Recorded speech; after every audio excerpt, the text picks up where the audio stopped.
Britain election में अचानक much गया तहलका। बोरिस जॉनसन पर ऋषि ने किया चौंकाने वाला खुलासा।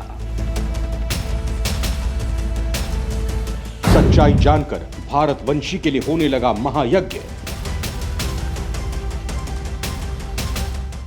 दोस्तों, ब्रिटेन इलेक्शन के आखिरी दौर में दोनों पक्ष जीत के लिए पूरी ताकत झोंक चुके हैं। मुकाबला बेहद तेज हो चुका है। मामला केवल राजनीतिक हमलों तक सीमित नहीं रह गया है, अब निजी हमले भी किए जा रहे हैं। लेकिन भारतवंशी ऋषि की खास बात यह है कि वो विपक्ष के हर आरोप को अपने नए हथियार की तरह इस्तेमाल कर रहे हैं। विपक्ष और ब्रिटेन के पूर्व पीएम बोरिस समर्थक विपक्ष ने ऋषि पर यह आरोप लगाया है कि उन्होंने बोरिस जॉनसन के साथ गद्दारी की है। ऋषि के खिलाफ विपक्ष ने सोशल मीडिया पर तमाम एडिटेड फोटोज वायरल करके माहौल बनाने की कोशिश की। लेकिन ऋषि ने इस मामले में एक ऐसा धमाका कर दिया है कि ब्रिटेन की राजनीति में बवाल मच गया है। दोस्तों, आप सोच रहे होंगे कि ऋषि ने आखिर ऐसा कौन सा बयान दिया है जिस पर हंगामा हो रहा है। ऋषि ने बोरिस जॉनसन पर क्या खुलासा कर दिया है, क्यों विपक्ष को जवाब नहीं सूझ रहा है? तो दोस्तों, सुनक ने एक हैरान करने वाली बात दुनिया को बताई है। यूके के पूर्व चांसलर ने खुलासा करते हुए कहा कि पिछले महीने यूके कैबिनेट से चांसलर के रूप में इस्तीफा देने के बाद से बोरिस जॉनसन ने उनके किसी भी कॉल और मैसेज का जवाब नहीं दिया है। ऋषि सुनक से जब पूछा गया कि क्या उन्होंने हाल के दिनों में निवर्तमान प्रधानमंत्री जॉनसन से बात की,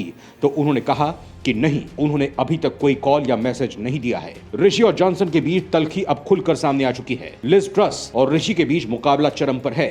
दोनों पक्ष ब्रिटेन की जनता से नए नए वादे करके अपनी जीत सुनिश्चित करने में कोई कोर कसर नहीं छोड़ रहे हैं। प्रत्येक उम्मीदवार के साथ अलग अलग प्रश्न सत्र के दौरान द डेली टेलीग्राफ की सहयोगी संपादक कैमिला टॉमी ने मॉडरेटर के रूप में सुनक से चल रही संसदीय जांच पर उनके विचार पूछे कि क्या जॉनसन ने डाउनिंग स्ट्रीट पर कोविड नियम तोड़ने वाली पार्टियों के पार्टी गेट घोटाले पर संसद को गुमराह किया था।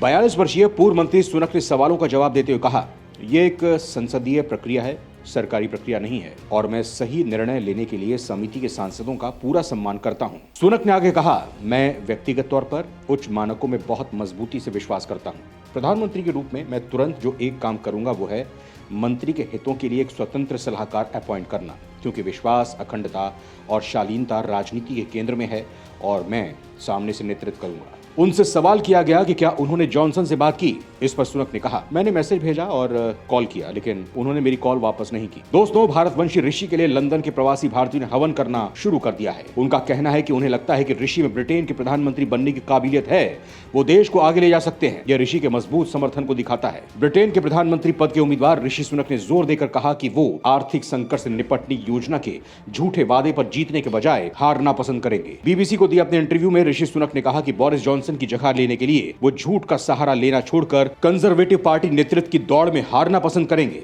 वो झूठा वादा नहीं करेंगे। दोस्तों, ऋषि ने चुनाव में शामिल होते ही ऐसे मुद्दों पर चुनाव लड़ने की कोशिश की थी जो देश की प्रगति के लिए बेहद जरूरी है, जबकि लिज ने चुनाव में उतरते ही केवल वोटर्स को लुभाने के लिए टैक्स में कटौती का वादा कर दिया था। हालांकि शुरू के सारे चरणों में ऋषि ने बड़ी जीत दर्ज की है, लेकिन आखिरी दौर में अलग अलग मीडिया अलग अलग दावे कर रहा है। पर ऋषि ने जो ब्रह्मास्त्र चलाया है उसके आगे इन सारे दावों की पोल खुल गई है। लिज की साजिशों का पर्दाफाश हो चुका है। जॉनसन को कोई भाव नहीं दे रहा है। दोस्तों, सवाल उठता है कि आखिर ऋषि ने कौन सा तीर चलाया है, ऋषि ने किस हथियार का इस्तेमाल कर दिया है। तो दोस्तों, गौरवशाली हिंदू ऋषि सुनक के जलजले का पूरा दमखम हम आपको बताने जा रहे हैं, इसलिए बने रहिए हमारे साथ आखिरी तक। ऋषि ने फेंका ऐसा पासा कि विपक्ष हो गया चित्त। दोस्तों, ब्रिटेन के पूर्व वित्त मंत्री ऋषि सुनक ने वादा किया कि अगर वो देश के अगले प्रधानमंत्री चुने जाते हैं तो घरों के बढ़ते बिजली बिलों से निपटने में लोगों की मदद के लिए और अधिक धन देंगे। प्रधानमंत्री पद की दौड़ में शामिल कंजर्वेटिव पार्टी के नेताओं में 42 साल के भारतवंशी सुनक भी हैं। उन्होंने लोगों की आर्थिक मदद के लिए कर्ज को सीमित करके बचत करने पर जोर दिया। दोस्तों, ऋषि के इस वादे के बाद विपक्ष इसलिए ताश के पत्ते की तरह भर भरा कर गिर गया है क्योंकि कुछ दिन पहले ही विपक्ष ने ऋषि के बन रहे नए स्विमिंग पूल को निशाना बनाने के लिए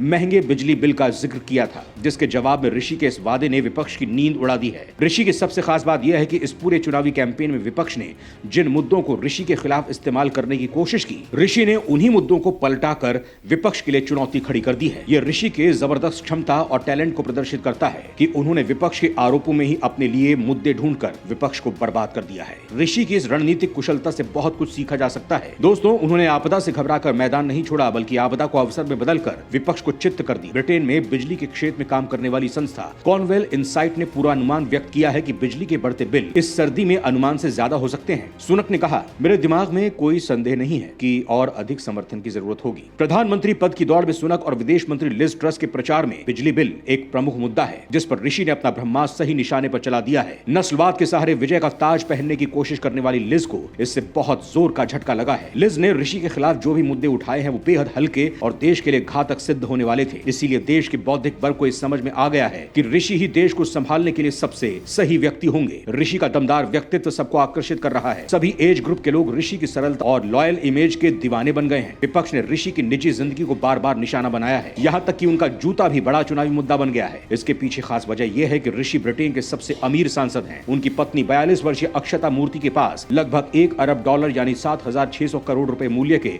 इन्फोसिस के शेयर मौजूद हैं। रिच लिस्ट 2021 के अनुसार यह आंकड़ा अक्षता मूर्ति को ब्रिटिश महारानी एलिजाबेथ द्वितीय से कहीं ज्यादा अमीर बना देता है। रिपोर्ट में महारानी की संपत्ति के बारे में जिक्र करते हुए बताया गया है कि उनकी निजी संपत्ति करीब $460 मिलियन यानी 3,400 करोड़ रुपए के करीब है। इस लिहाज से देखें तो लंदन के 10 डाउनिंग स्ट्रीट में जाने की तैयारी कर रहे ऋषि सुनक की पत्नी एलिजाबेथ से दोगुनी संपत्ति की मालकिन है। लेकिन विपक्ष ऋषि के खिलाफ हवा बनाने में पूरी तरह से फेल हो गया है। सुनक ने ट्रस्ट के साथ एक महत्वपूर्ण डिबेट में स्टूडियो ऑडियंस और कंजर्वेटिव पार्टी के सदस्यों के सामने शानदार जीत दर्ज की, जिसके बाद बोरिस जॉनसन को बुखार आ गया है। स्काई न्यूज डिबेट में दर्शकों ने दिल खोलकर सुनक का समर्थन किया।